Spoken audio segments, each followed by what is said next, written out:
नमस्कार, मैं हूँ रीमा शर्मा। स्वागत है आपका न्यूज नेशन टुडे 24x7। आप देख रहे हैं 2 बजे की देश दुनिया की खबरें विस्तार से। दिल्ली हाई कोर्ट का मकान मालिकों के पक्ष में बड़ा आदेश, किराएदार के हद में रहने के निर्देश। दिल्ली हाई कोर्ट ने मकान मालिकों के पक्ष में एक बड़ा आदेश दिया है। हाई कोर्ट ने किराए पर लिए गए एक परिसर को खाली करने का आदेश बरकरार रखते हुए बुधवार को कहा कि मकान मालिकों को उनकी संपत्ति के लाभकारी उपयोग से वंचित नहीं किया जा सकता और उन्हें यह तय करने का अधिकार है कि वे अपनी संपत्ति का उपयोग कैसे करें। हाई कोर्ट ने कहा कि यह स्थापित कानून है कि एक किराएदार मकान मालिक को यह नहीं बता सकता कि संपत्ति का उपयोग कैसे किया जाना है। न्यायमूर्ति जसमीत सिंह ने कहा, मकान मालिक को उनकी संपत्ति का लाभकारी उपयोग करने से वंचित नहीं किया जा सकता। इसके अलावा अदालत मकान मालिक को यह निर्देश नहीं दे सकती कि संपत्ति का उपयोग कैसे किया जाना चाहिए। किराए पर दिए गए परिसर को खाली कराकर उसे अपनी आवश्यकता के अनुसार उपयोग करना, यह मकान मालिकों के सविवेक पर निर्भर करता है। हरियाणा में स्थापित होंगे 6 नए फास्ट ट्रैक कोर्ट, खट्टर सरकार ने लिया फैसला। हरियाणा की मनोहर लाल खट्टर सरकार ने प्रदेश के 5 जिलों में नए फास्ट ट्रैक कोर्ट स्थापित करने का फैसला लिया है। खट्टर सरकार ने यह फैसला प्रदेश के विभिन्न न्यायालयों में महिलाओं के विरुद्ध अपराध तथा मानसिक उत्पीड़न से संबंधित लंबित मामलों की सुनवाई के लिए लिया है। इस बाबत पुलिस महानिदेशक शत्रुजीत कपूर ने जानकारी देते हुए बताया कि प्रदेश के विभिन्न न्यायालयों में महिलाओं के विरुद्ध अपराध तथा मानसिक उत्पीड़न से संबंधित लंबित मामलों की सुनवाई के लिए 6 नए फास्ट ट्रैक कोर्ट स्थापित करने का निर्णय लिया गया। प्रत्येक जिला जहां 50 से अधिक मामले कोर्ट में लंबित है, वहां फास्ट ट्रैक कोर्ट स्थापित किए जाएंगे। चीन में रहस्यमयी बीमारी, राजस्थान, उत्तराखंड, हरियाणा समेत कई राज्य सरकारों ने तैयारियों का लिया जायजा। केंद्र से हरी झंडी के बाद चीन में जारी श्वसन संबंधी संक्रमण को लेकर राज्य सरकारें अलर्ट पर हैं। खुद चीन ने भी अपने 6 राज्यों में अलर्ट जारी किया। यह बीमारी बच्चों की श्वसन समस्याओं को बढ़ाता है। यह इन्फ्लुएंजा जैसी बीमारी के मामलों के रूप में पेश होने वाले श्वसन रोग जनकों की एकीकृत निगरानी प्रदान करता है। चीन में बच्चों में गंभीर सांस संबंधी बीमारी के कारण कम से कम 6 राज्यों ने अपने स्वास्थ्य बुनियादी ढांचे को अलर्ट मोड पर रखा है। सिगरेट ना पीने वाले भी हो रहे लंग्स कैंसर का शिकार। एम्स की रिपोर्ट में दावा, हमारे आसपास का प्रदूषण स्तर इतना बढ़ता जा रहा है कि प्रदूषकों की वजह से आम लोग बड़ी तेजी से लंग्स कैंसर का शिकार हो रहे हैं। एम्स नई दिल्ली में पल्मोनोलॉजी और स्लीप मेडिसिन के विभागाध्यक्ष डॉक्टर अनंत मोहन ने बताया कि आसपास के वातावरण में प्रदूषकों की वृद्धि इस कदर हो गई है कि जो लोग सिगरेट नहीं पीते हैं उन्हें भी लंग्स कैंसर अपनी चपेट में ले रहा है। बारिश ने प्रदूषण वाली आफत से दिल्ली को दिलाई राहत। 290 रहा AQI। आज से फिर जहरीली होगी हवा। राजधानी में 2 दिन हुई बारिश के चलते बुधवार को प्रदूषण से बड़ी राहत मिली। बुधवार को दिल्ली का वायु गुणवत्ता सूचांक 290 रहा, जो खराब श्रेणी में आता है। दिल्ली में 17 दिनों के बाद हवा बेहद खराब श्रेणी से खराब श्रेणी में लौटी है। बीती 12 नवंबर को दिवाली के दिन वायु गुणवत्ता सूचांक 212 रहा था। इसके बाद से प्रदूषण लगातार बेहद खराब और गंभीर श्रेणी में रहा।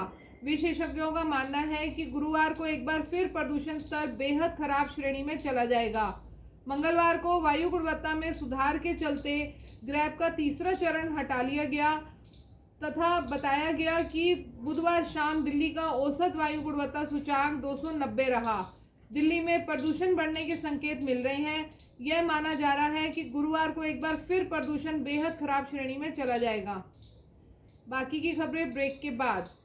विश्वास जिंदगी में बहुत बड़ा शब्द है, खास करके जब बात होती है जान या हेल्थ की।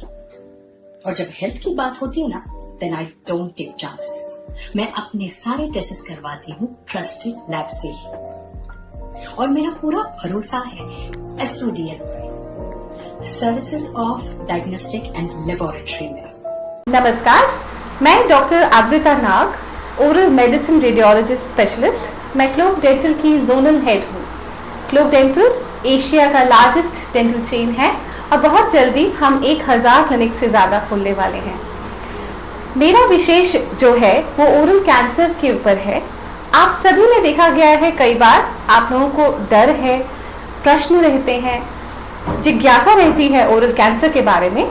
तो आप में से किसी को भी कोई प्रश्न रहेगा, हर सोमवार 1 बजे से मुझे कांटेक्ट कर सकते हैं अपने किसी भी प्रश्न के साथ। मैं मरुधर 24 न्यूज चैनल में अवेलेबल रहूंगी। Thank you. नरेला को मिलेगी नई पहचान। 5 स्टार होटल से लेकर क्रिकेट स्टेडियम तक बनेगा एलजी का डीडीए को आदेश। नरेला सब सिटी में 5 सितारा होटल, क्रिकेट स्टेडियम और विश्व स्तरीय स्वास्थ्य सेवाएं लोगों के लिए उपलब्ध होंगी। इनके लिए उपराज्यपाल के आदेश पर डीडीए ने आवश्यक जमीन को चिन्हित कर लिया है। यहां पर इनका निर्माण करने को लेकर जल्द ही योजना तैयार की जाएगी। यह जमीन UIR 2 के समीप मौजूद है। माना जा रहा है कि इनके बनने से नरेला इलाके में आधारभूत संरचना में काफी विकास होगा। राजनिवास सूत्रों ने बताया कि नरेला सब सिटी को बेहतर ढंग से बसाने के लिए उपराज्यपाल की ओर से लगातार महत्वपूर्ण निर्णय लिए जा रहे हैं।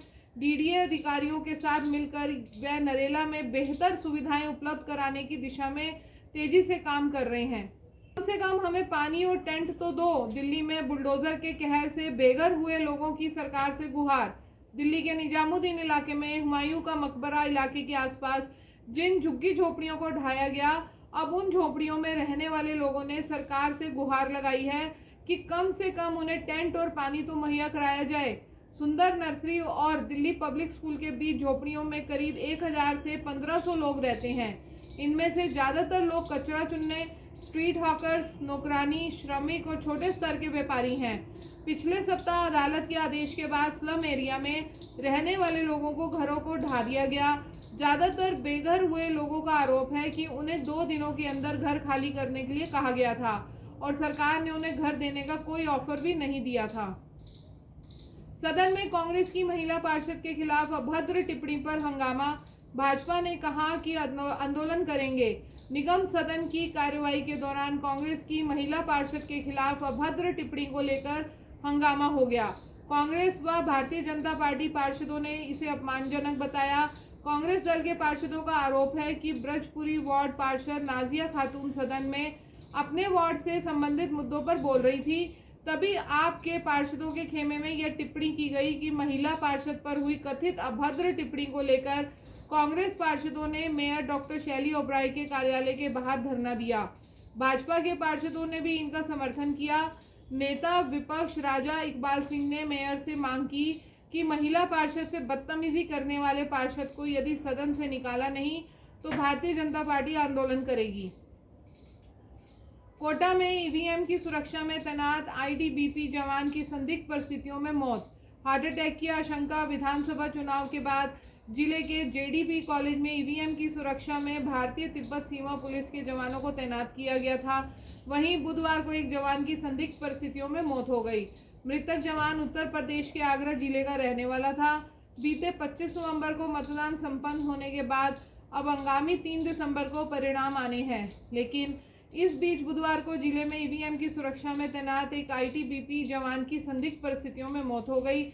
बताया गया कि जवान को ईवीएम की सुरक्षा के लिए मतगणना स्थल पर बने स्ट्रांग रूम में तैनात किया गया था, जहां बुधवार को अचानक उसकी तबीयत बिगड़ गई। ऐसे में आनंद फानंद में उसे MBS अस्पताल ले जाया गया, जहां चिकित्सकों ने उसे मृत घोषित कर दिया।